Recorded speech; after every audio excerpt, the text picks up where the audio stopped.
Hello, this is Dean Kernut, and welcome to the Alpha Exchange, where we explore topics in financial markets associated with managing risk, generating return, and the deployment of capital in the alternative investment industry.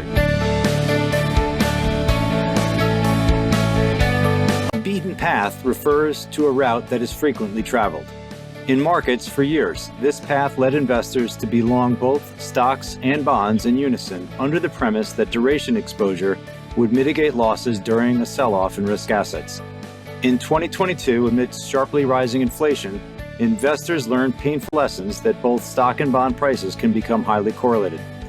For Dylan Grice, co-founder of Calderwood Capital, the search for exposures that are off the beaten path has always been a natural pursuit. Originally trained as an economist, Dylan realized early in his career that he was less geared towards making predictions.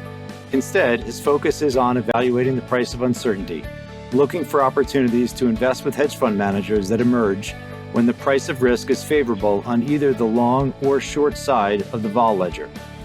In his search for cheap optionality, Dylan saw value in being short mortgages in 2021, a time during which interest rate volatility was exceedingly depressed by the forceful promises of the Fed, convinced that inflation was transitory.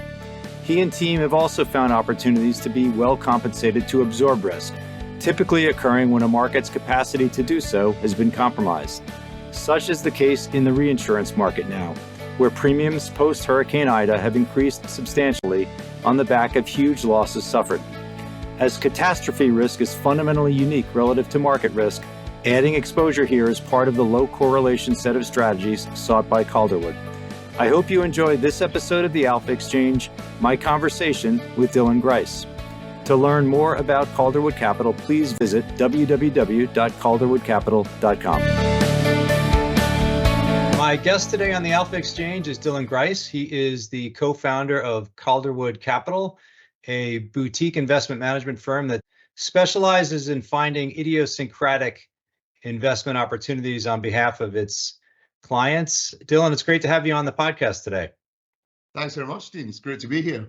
Yeah, I'm really excited we're having a chance to do this. I had heard you on Med Faber's podcast and really enjoyed listening to your thought process and the process you guys use to really find off the beaten path investments and where there's value in the investment landscape. So this will be a great podcast. As we get the conversation underway, let's just learn a little bit more about you and your background. Tell us about how you got your start in finance. Bring us back to the beginning in terms of your start in the industry. So the very beginning, I started out as an economist. I did undergrad economics, I did postgrad economics. My plan was just to be an economist. That's all I really wanted when I was 21. And I stumbled into investment banking. I was doing my postgrad in London at the LSE, and everyone there was applying for these jobs in investment banks. So I applied for a job at an investment bank and got offered a job as an economist and thought, well, that's better than being an academic. I can still study economics, I can still study the economy, but then I get paid much more money. So I did that. I was an economist for the early part of my career, then got much more interested in markets. Predicting the economy was it just got a bit boring. Why focus on that when I could try to predict markets and make some money doing that? So I moved to the prop desk, and that's really where I got and I was trading equities, mainly equity stuff, kind of long short, event driven, this kind of thing. I sat next to a brilliant arbitrage manager.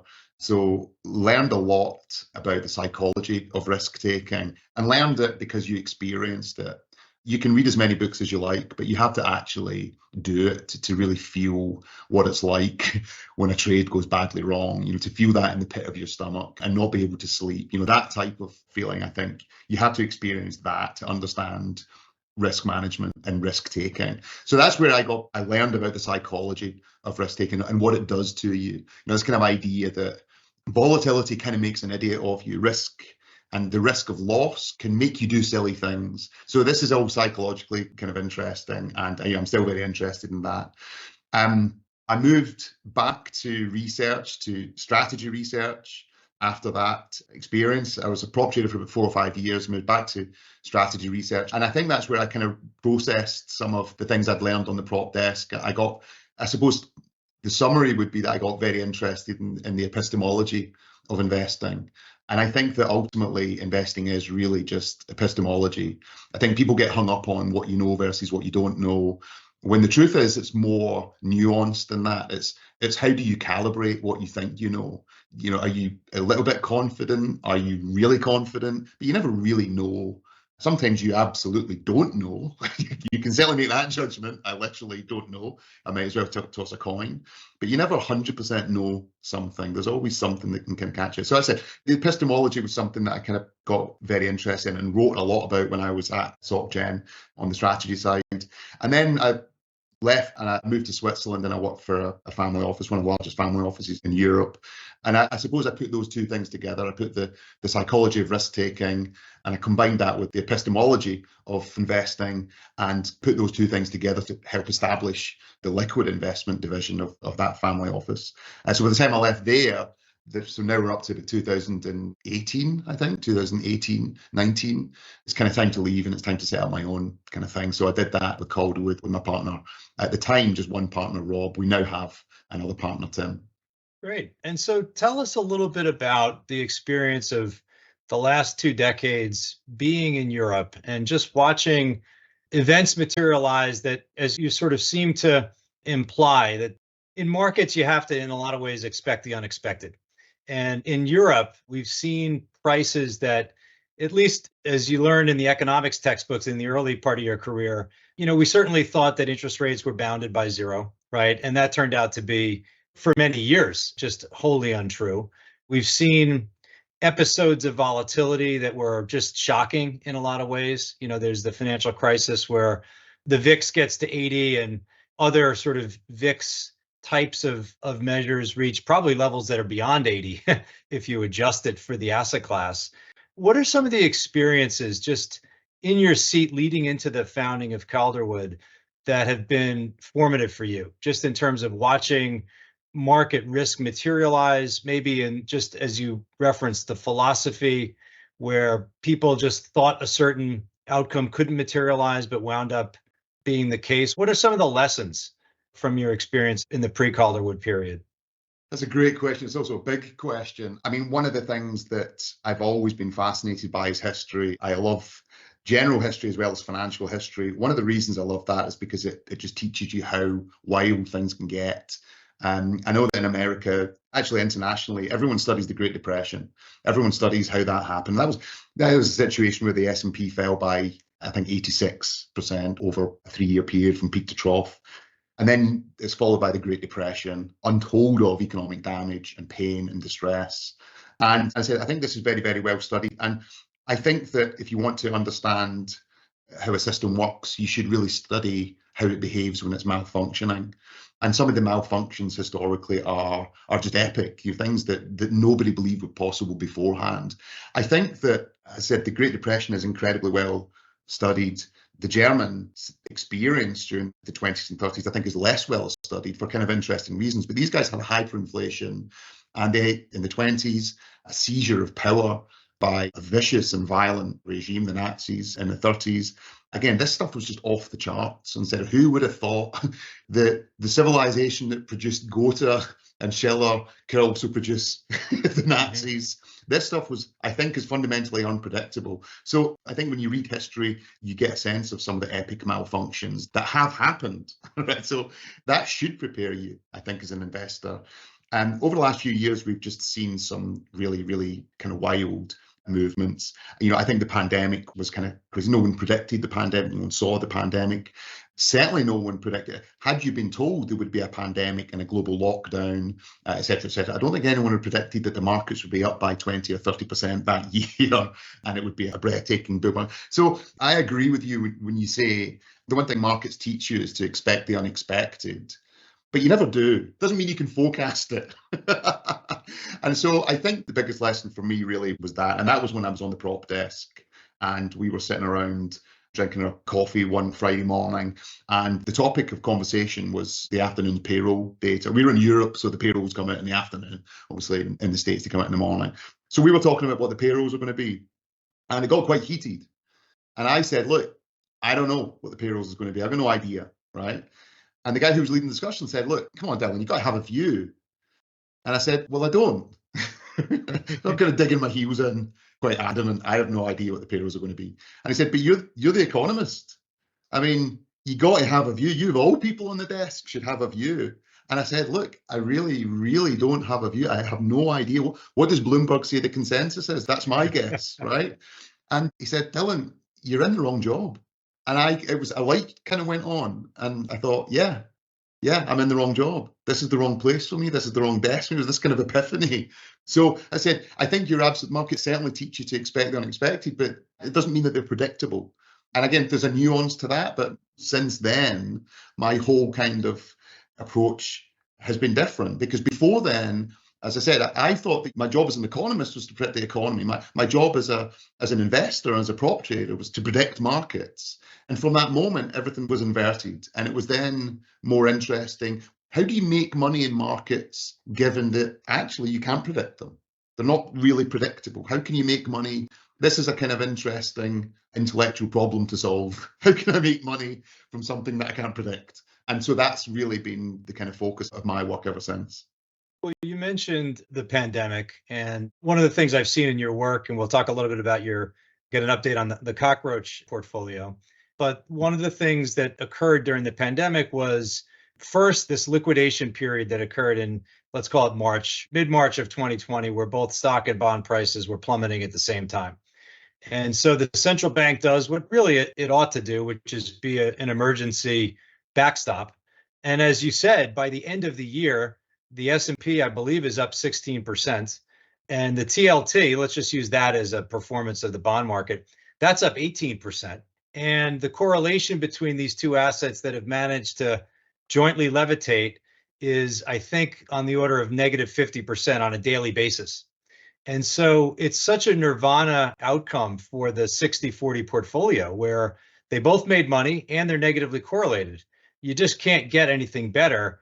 And it probably leads us to this groupthink that we referenced earlier, which is just leaning into something that, became increasingly dangerous by the end of the year. And so you've established this framework that you call the cockroach theory, which it's just too good not to talk about, just why the cockroach is the name of the portfolio. So tell us a little bit about the origin, and then also just the inputs into the portfolio and how it's managed to, I think, avoid some of the drawdown that we've seen in the 60-40 portfolio. Well, a cockroach portfolio, I should say that the name, firstly, what is it? It's an all-weather portfolio. What does that mean? It's supposed to be robust to ignorance, effectively. It's supposed to be robust to the unknown. Now, we call it a cockroach portfolio because cockroaches are kind of dumb, right? On one level. They don't have the things they don't have iPhones, they don't have electricity, they don't have Netflix, they don't have the kind of stuff, they don't watch elite sports, they don't do the things that we do, they're not as sophisticated or complex as we are. But they're far more successful on another level, which is that they've been around for about 250 million years, right? So they've survived. So they might not be super intelligent, super smart, but they're very good at surviving. And humans have been around for, depending on how you measure it, 50 to 200,000 years, which is absolutely nothing compared to cockroaches. So the idea was that, just because you're intelligent doesn't mean that you're good at surviving. And the cockroach portfolio, as we called it, was almost deliberately dumb, but it would survive. It will survive anything. And the approach is to really just equal weight equities, bonds, cash, and gold. And if you do that, if you think about that kind of carefully, then what you find is that you do actually have all bases covered. You've got duration assets and you've got zero duration assets. You've got inflation, you've got real assets and you've got nominal assets. You've got productive assets and you've got non-productive assets.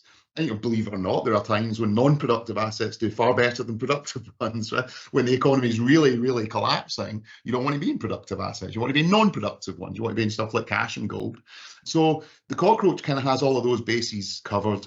And I've been interested in this for some time now. We actually now use it very actively at Calderwood, not because we invest our money that way, not because we build a portfolio that way, but because maybe a better way to think about a cockroach portfolio is a zero knowledge portfolio, right? You've got an equal weighting of the four key asset classes, right? Now, equal weighting is kind of important because if I say to you, I've got four assets And I'm not going to tell you anything about them. I'm just going to say, look, Dean, I'm just going to give you 4 assets. How are you going to build a portfolio with them? If I haven't given you any information, how are you supposed to choose which one? And the answer is, what's the optimal way for you to put that portfolio together, given that I've not told you any information? Or you say, well, I would rather allocate more to the one that's going to earn a higher return, right? But I haven't told you what the expected returns are, right? And you say, well, okay, well, I'll allocate less to the one that's more risky. Well, I haven't told you that either. I haven't told you anything.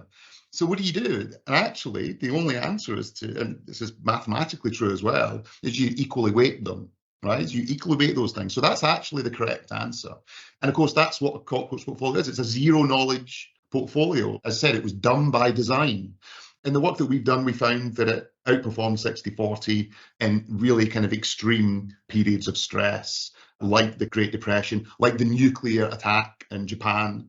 Cockroach portfolio did far better than the 60-40, right? So the cockroach, the zero knowledge portfolio, is an all-weather, robust portfolio that requires and assumes zero knowledge on the holder. So anyone could do this. Absolutely anyone can do this. And when people come to us or come to me and say, just had a liquidity event, I've just inherited some money, I don't really know anything about finance, what should I do? I always say your starting point should be this zero knowledge portfolio. So that's the way we use it at Calderwood, not to invest our money in, but basically as a benchmark.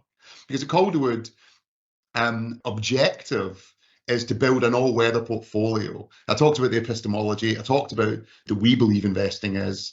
We kind of believe that markets are not really predictable. So we want to build a portfolio that doesn't depend on our ability to predict the future.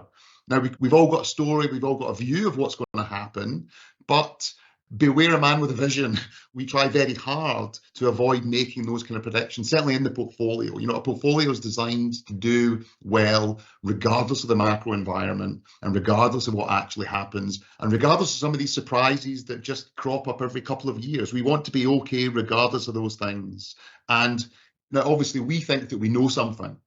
We think that we're actually kind of pretty good at understanding our managers and our strategy. We're allocators, we're fund of funds. We think that one of the things we're quite good at is really getting deep with the strategies that we're investing in, understanding the strategy that we're investing in. Others, we do think we know something, right? We're not completely ignorant. So we should be able to beat a cockroach portfolio. We should be able to beat this zero knowledge portfolio. And in the 2 years since we've been doing it, we've done that quite well. But that's the way we use it. We use it almost like as a kind of benchmark for a balanced portfolio to keep us clean, and we kind of offer that to our kind of customers, or we're looking at offering that to our customers at cost for that purpose. One of the things about this 60-40 portfolio that it's always easy to look in hindsight, but maybe it's not that hard to make the assessment that people missed, which is the joint richness of stock and bond prices. That, certainly if you go all the way back to 2000, you'd had periods when the equity market was absurdly valued, right? Just in terms of the bubble of the internet bubble. And then, perhaps by the end of 2020 or 2021, stocks were pretty well valued. And we're going to talk a little bit about SPACs. I know you have an interesting take, but SPACs and crypto and so forth, there were lots of signs of bubble type behavior in equity markets post the pandemic.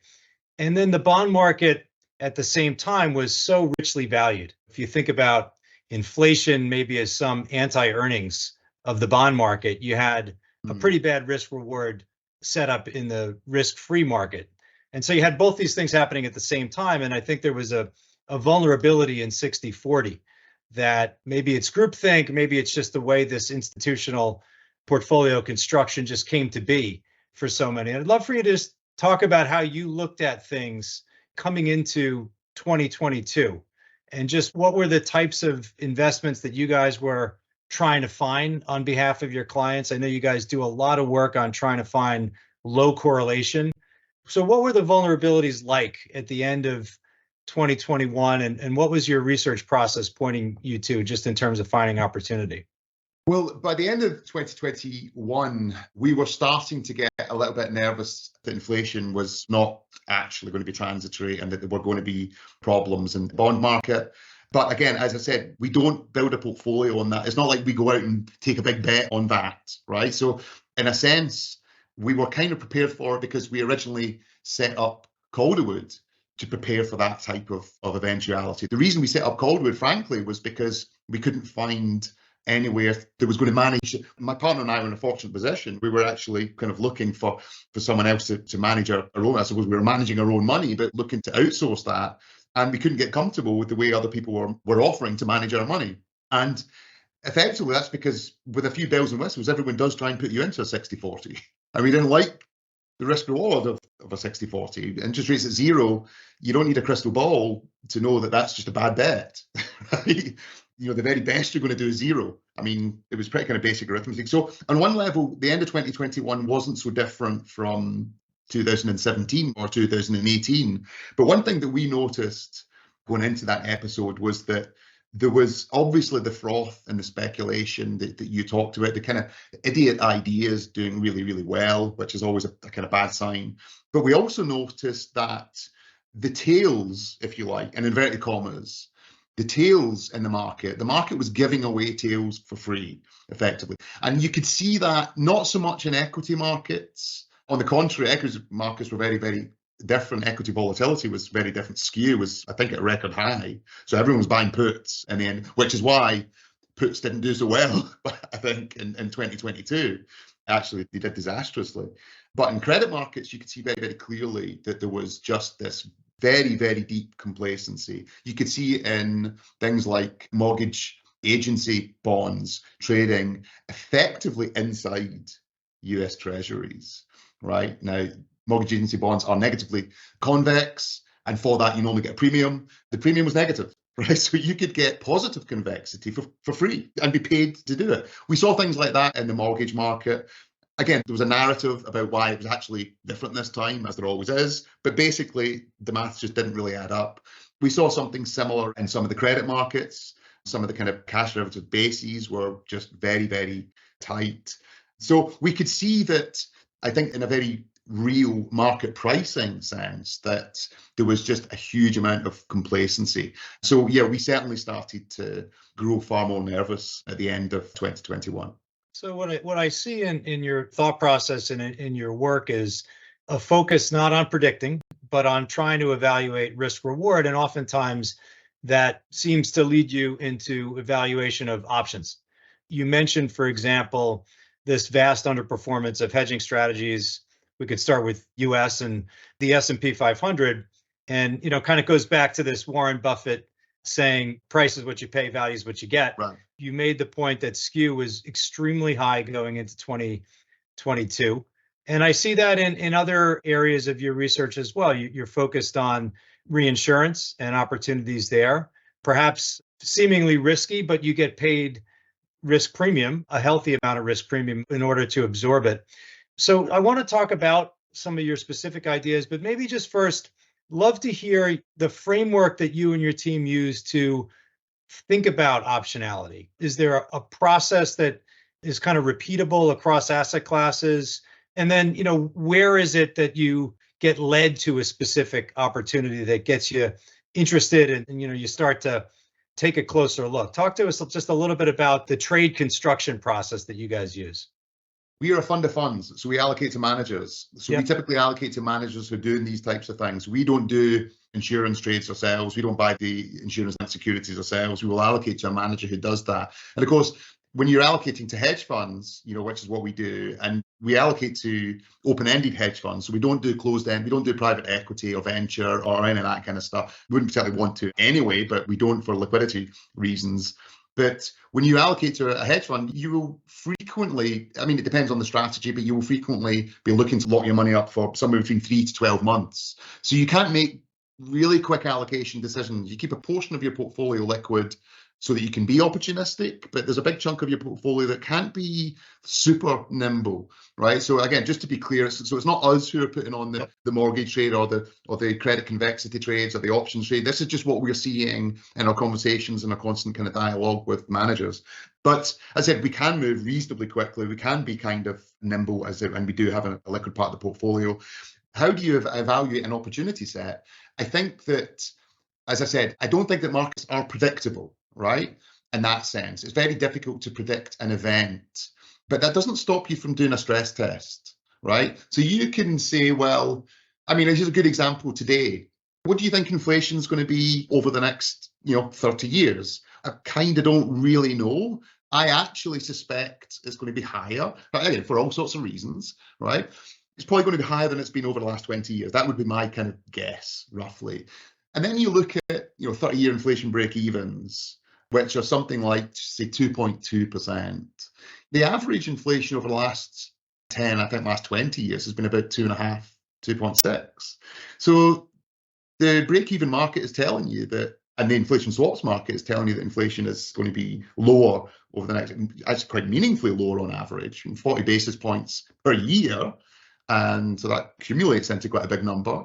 I think that's an example of something I would take the other side of that, right? Again, without having a crystal ball, I can do a stress test, and that actually doesn't seem like the right kind of probability to me. So that's an example of the kind of, I think, the way you can look at it, which is basically is a value approach to investing, right? So all of our managers kind of, I would say, are value investors. I think a lot of equity managers and equity investors think that value, is something that Ben Graham and Warren Buffett have pioneered, but it's only something that applies to equity investing. Berkshire Hathaway is an insurance company, right? Applies to insurance, it applies to convertible bonds, it applies to credit tranches, it applies to a hand at poker, right?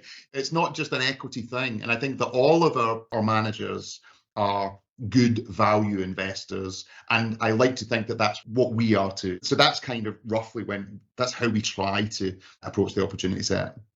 Yeah, and so as you talk about that long dated inflation break even question, or the inflation swaps question, a lot can change over 30 years. Technology changes, demographics change, so it's a long-term bet.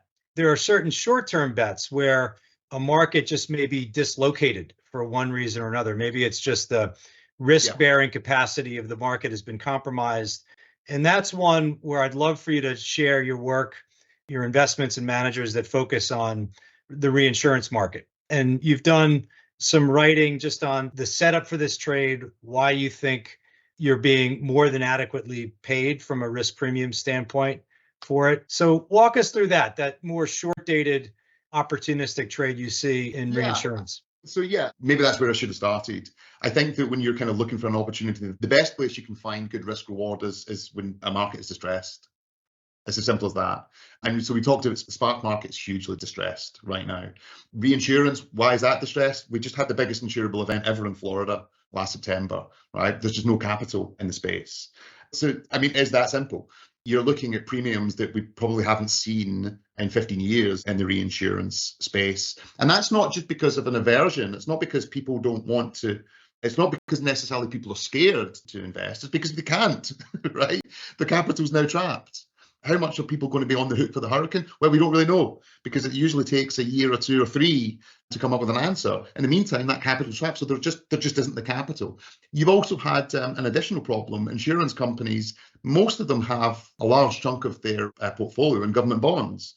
The mark to market on that stuff has been absolutely smashed. So these guys are sitting on far less equity than they have been in a long, long time. They just don't have the capacity to go and write and supply capital to the insurance market. Meanwhile, the demand for hurricane risk is even higher. So you've now got a situation where you're probably looking at double-digit premiums over the risk-free rate, right? So the way it works in insurance-linked securities is that if you're your insurance-linked securities hedge fund manager, you take a chunk of risk off insurance company's balance sheet, and you will put, or reinsurance company's balance sheet, and you will put collateral down to cover the eventuality that the insured event actually happens. What do you do with the collateral? You put it in money market. Now, so the last 10 years, I hasn't really earned anything, but now it is earning something, right? So now it's earning, 4 or 5%, something like that. It's very, very good returns. So you're getting 10% over that 4 or 5% on a no loss basis. So you've got a portfolio, expected loss of, say, 2% a year. That gets you easily into double-digit returns. And so that's, now where do those returns come from? Partly it's because of the shifting dynamics in financial markets, but mainly it's because of the various sources of distress that you're seeing in the industry. So that's all. Distress is just always a good setup. I don't think that you should necessarily invest in something because it's distressed, because sometimes it's distressed for a very, very good reason. But that's where you start to look. So that's how we got interested in the mortgage market, for example, last year. And as I said, that's one of the reasons we've been interested in the SPAC market. Let's just stay with reinsurance for just another second, because one of the things that characterizes today's market is correlation. Stocks and bonds have become vastly correlated. Everything is either highly positively or highly negatively correlated to the dollar. It just depends on what side of the ledger you're on. And so I'm curious, as you think about the reinsurance opportunity, of course, you said there's distress, there's high expected returns as a result of that shortage of capital, but weather events are fundamentally different than financial market events. How much does that figure into the calculus for you guys? On one level, it's a huge positive because we are underwriting geological risk or meteorological risk. And generally speaking, that has a very low correlation to financial risk. And obviously, we're trying to build a portfolio that's not dependent on the macroclimate. So most traditional investments are heavily dependent on the macroclimate. Equities are dependent on the macroclimate, bonds are, credit is, real estate is, et cetera, et cetera, et cetera. So we try and avoid all of those things. And we try and find things that are not dependent on the macroclimate. And so that's reinsurance, right? If we can get paid to underwrite a risk that's uncorrelated, then we're interested. So from that perspective, it fits very, very, very well. Well, I think it's to the point of the difference between weather risk events and financial market risk events, and just how much that low, perhaps zero correlation figures into how you evaluate the opportunity. Yeah, I mean, it's the way to think about what we do, the way we think about what we do, if you can have, firstly, what we like is a fundamental risk premium. So something which is kind of there because it should be. So people throw around the term risk premium, I think, quite liberally. For example, people talk about a value premium, the value risk premium. To us, that's not a risk premium. It doesn't make any sense. It's certainly a statistical anomaly that low PE stocks have outperformed high PE stocks. And you go back to I think the academic, I forget the names now, they've got the data going back to the late 20s, and they show you empirically that value, low PE stocks have outperformed high PE stocks, and low price to book stocks are outperformed. No matter how you measure value, it's outperformed, right? Until everyone started launching value ETFs. And ever since then, they haven't. Right? I mean, they had a very, very good year last year, but the kind of cumulative return since then, it's just not clear that there was any risk. And why should there have been a risk premium? There was a kind of statistical anomaly. 40 years ago, you didn't have the computer power to go and do a screen for all the markets and PE ratios and just kind of buy the cheap one. So there's a much less efficient market. So that would be an example of something we think is an anomaly, not a risk premium. And just because someone calls it a risk premium doesn't mean that it is a risk premium. So we're kind of very, very weird. However, there are some fundamental, genuine risk premiums. The obvious one is there's a credit risk premium. The company might default. That's a risk premium. You have to get paid for that. The catastrophe risk premium, again, it's very, very obvious, right? People want you to be on the hook if their house gets flooded, right? Now, who on earth wants to be on the hook for someone else's house being flooded? Nobody. So therefore, you will only do it if it's in your economic interest to do it. In other words, you will only do it if you can make a profit over time doing this. In other words, the insurance industry has to be profitable over time. And that is effectively the risk premium. And that's the risk premium that we can harvest. That's a real thing. Now, there might be times when that risk premium is not very interesting because it shrinks. And there might be times like now where it's actually very interesting because it's very, very wide. You can argue about the attractiveness at a point in time of a particular risk premium, the catastrophe risk premium, but you can't really argue with whether or not it exists or not, because it does. So we like real risk premia, and if we can get real risk premia that are fundamentally uncorrelated from one another, then we've got a portfolio that is starting to look a bit more interesting in the sense that we can harvest those uncorrelated risk premia. We don't really need to focus too much on what the Fed's going to do next, or what Putin is going to do next, or whether or not shale oil is running out, or we don't really need to worry too much about those things. They're very interesting conversations, but we don't really need to worry too much about them because we've actually got a very, very well diversified all-weather portfolio. And ultimately that's the way we try to manage our money. And one of the points I think you've made around the opportunity in reinsurance is that the trade has got a high risk premium, but it's also got a short duration. So just in terms of Right. the underwriting of climate risk and the changes that are often reported by the media, maybe those are misunderstood, but you're not in the trade for a long period of time. Can you talk about that a little bit? Yeah, I think the short duration is something that's always been really kind of important to us, especially a few years ago. That if you've got, obviously climate change is a long-term risk, but insurance premiums reset every 6-12 months. As I said, the collateral that you put down to underwrite any particular bucket of risks is tied up in money market funds, which is typically floating rate loans. So you have a portfolio which is going to reprice according to the event. And it's not so different from thinking about the way implied volatility reprices, the way option prices reset after you've had an event. You're not kind of locking in 40-year volatility, right? Typically, you'll be locking in for a few weeks or months. Reinsurance is exactly the same. So one of the things, if we sort of think about the VIX for a second, and you go to the global financial crisis, you had an 81 VIX, and then the pandemic, you got an 83 VIX, but the recovery down, let's say below 30 from 80 took a lot longer in the GFC than it did in the pandemic. There were these really lasting, there was this lasting damage to the system. And perhaps that again was about the risk bearing capacity of the system. That's what kept the VIX above 40 well into 2009. Is it the same in reinsurance? In other words, once we get past the 6 or 12 months, let's just say the market normalizes and we don't get another Florida event that we had last year. Do you see it normalizing quickly, or is this going to be a risk premium that hangs around for a period of time? I mean, the kind of 2009, 2010 period, that was actually a pretty good time to be selling volatility. So again, I think that, as you said, price is what you pay, value is what you get. I think that it's a kind of idea that you want to be long vol all the time, long vol. No, you don't want to be long vol all the time. You don't want to be long vol when realized vol is at 100, for example, as it was in 1987. You really, really don't want to be long vol, right? You want to be short vol. There's absolutely a time to be short vol in the reinsurance markets. What's the persistence? It's difficult to say because you did have a period where spreads were very, very tight. I think the reinsurance premium, the catastrophe premium was very, very, very tight in kind of 2017, 2016, 2015. And then you got some events in 2017. And I think that some people tried to kind of get in 2018 because now you've had the event, spreads have elevated, and actually you just got more events in 2018. And as I said, I think that if you actually look at the valuation of the catastrophe spreads, they didn't really blow out the way they have done now. You know, they were still probably historical median, maybe even on the tight side. So again, the valuation is ultimately, it has to be the driver. The valuation has to be the driver.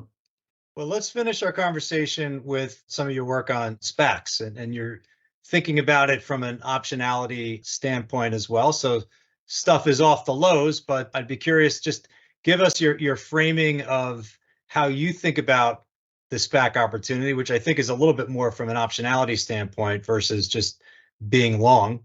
So tell us about the overpricing of the SPAC market, the crash, and then what emerges for you guys just in terms of an opportunity. Well, in very simple terms, you've absolutely got a market which is on its knees, it's in distress. In terms of, is it worth just talking a little bit about how the SPAC market trades and what it is? So effectively, you IPO an acquisition corporation, special purpose acquisition corporation, i.e. a SPAC, and basically it's just a bank account. It's a trust, $100 million or five, or whatever it is, some money in it. And it effectively comes with an option, right? So typically, in fact, always the price is 10, and you get an option as well. You get a warrant on that SPAC at a price of 11.50, right? So if the SPAC then, obviously a bank account doesn't really have any volatility, it doesn't have any upside, it's just a bank account. But the upside comes if you can find an acquisition target, and if it can be a good target, and then suddenly, maybe the price goes from 10 to 20, and suddenly those warrants that strike at 11.50, suddenly they become quite interesting, right? So this is where you get your kind of upside. And this was happening a lot during the kind of pandemic boom. SPACs were doing deals for intergalactic space companies. Right. That were going to the moon, and suddenly those warrants. So it's not just that the SPAC market gave you a great opportunity to get some of that upside, but the warrants gave you an explosive upside, explosive exposure to that bubble, effectively, to that bull market. Okay, so where do we go today? Today, obviously, the market has regulators picked up on some of the bad behavior. So there's a question mark over what regulations are going to do from here. People are a bit less interested in EV truck companies and space exploration companies. So there's not really as many deals to be done. So a lot of these SPACs are just trading kind of at quite steep discounts. Interestingly, the warrants are trading at kind of nothing, right? You can kind of pick up the warrants for kind of nothing. So that's what's kind of interesting to us. Why? Because you're not really paying much for meaningful exposure and leverage to another bull market. And you might say, yeah, but you're crazy. There's not going to be another bull market. Okay, I don't disagree, right? But what if there is, right? Because we do have in our portfolio, I think we've got tail events pretty well covered. We've got some managers who will do very well if there's a huge correlation event, there's a default correlation event or a market correlation event. If there's a market event, I think we're okay. So we've got the left tail, I think, pretty well covered. But what if there's a bull market? What if the market just takes off, right? Do we have that covered? Not really. We don't do equities. We don't really have long equity stuff. To the extent that we have equity exposure, it's offset with stuff that will do well in the tails. So the SPACs, to the extent that we can get warrants very, very cheaply, maybe even for free, we've just got that kind of right tail exposure for zilch, really. So that's just a sensible addition to the portfolio. So that's one of the things we're working on right now, is kind of upping that allocation. There are a couple of examples where the sponsor has just got, good reputational equity in the market, perhaps isn't working on some intergalactic space exploration project. What are a couple that you particularly like? So, well, without going into names, I think that there is an opportunity which is very micro. The opportunity that I've just explained is very micro, because the SPAC, I think the median SPAC is something like 200 million market cap. Now, a very important part of SPAC investing is that you want to be able to redeem your SPAC, right? When they announce a deal, so you can get your money back and you can keep the warrants. You can't do that if you own more than 10% of the SPAC. So if there's a 200 million SPAC, then you can only own 20 million of it. So it's really a kind of small cap opportunity. It's not really something that the SPAC market was a kind of big hunting ground for a lot of the convert funds, but they've got something, I don't know, 400 to $1 billion. They're going to leverage that 3 or 4 times. The current SPAC market cannot absorb that type of capital, because it's not like every SPAC is interesting. It's not like every warrant is interesting. You have to be discerning. So one of the focuses that we have is in finding much smaller managers who are able to take advantage of some of these kind of small cap opportunities. I would leave it at that. So let's just finish with a couple of your thoughts on the performance of tail hedging in 2022. So it's been well discussed, just the fact that you could lose 20% being long the market and add to that considerably by trying to hedge that loss is not a favorable result. And, you mentioned that at the back end of 2021, skew was extremely steep. And so back to our price is what you pay, value is what you get mantra. It's not surprising, but we're left with, at the start of 2023, a very, very flat vol surface. There's just very little risk premium attached to the deep tail. It hasn't performed. How should we think about it on a going forward basis? Are there opportunities in convexity that you guys like from here? That's a great question. In simple terms, the skew is now flipped over. So it was very, very, to the extent that it was at extreme highs in late 2021, it's now kind of close to the lows. So before you've even started, I think that puts are probably more interesting than they were all of last year, certainly going into last year. It's very interesting that clearly loads of people are just buying puts. So a lot of equity investors or allocators allocating to tail funds who were presumably buying those puts had an inkling of what was coming and were nervous about what was coming. So, and on one level, they did the right thing. You want to hedge that tail. I think the mistake was that they weren't thinking about the valuation of those things, and that was one way to think about the valuation of options is in the skew. Another problem was that, again, I don't know how well understood this is, but implied volatility is not just about volatility. It's not just about the volatility of the stocks in the market. It's about the correlation between those stocks. And it's very difficult to get an implied volatility or a realized volatility up to kind of 70 or 80 without a huge spike in correlation. And there wasn't a spike in correlation. There was no spike in correlation. And one of the things that we found interesting is that when we looked at, obviously you didn't have options markets pre-86, was it 87? So when you go back to the 1970s, what you had to do is just look at realized volatility, realized S&P volatility, which gives you some kind of inclination of what happened. You never got above 40 in the 70s.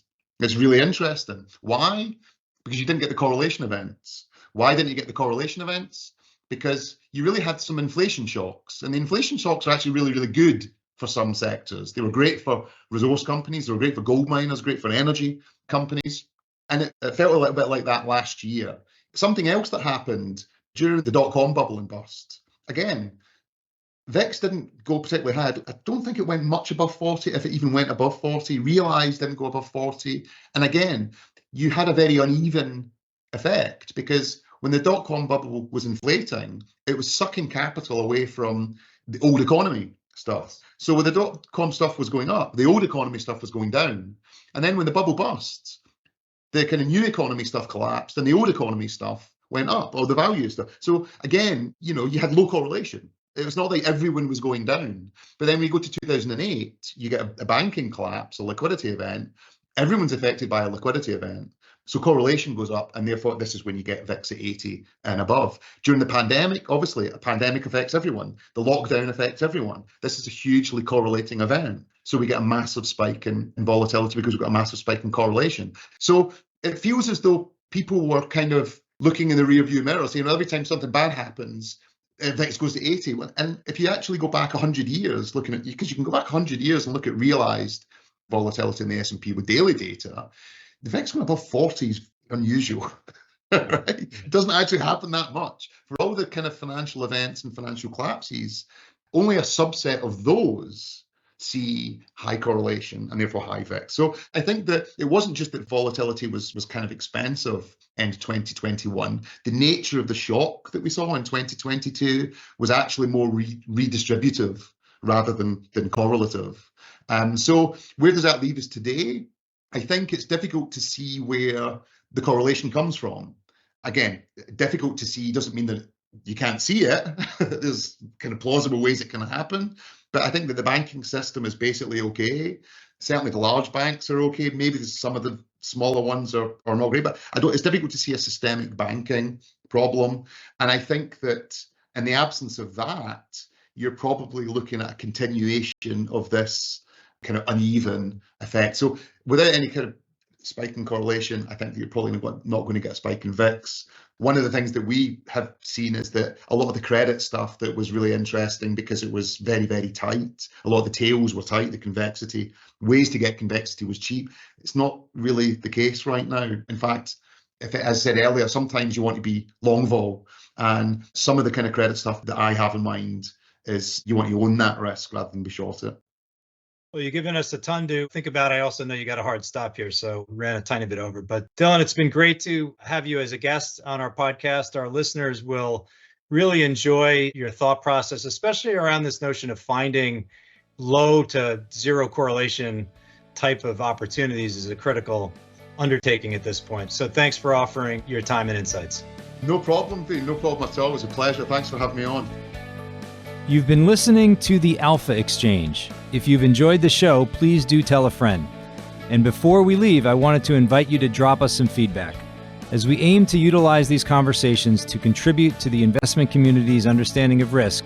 Your input is valuable and provides direction on where we should focus.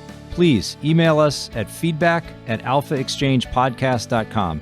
Thanks again, and catch you next time.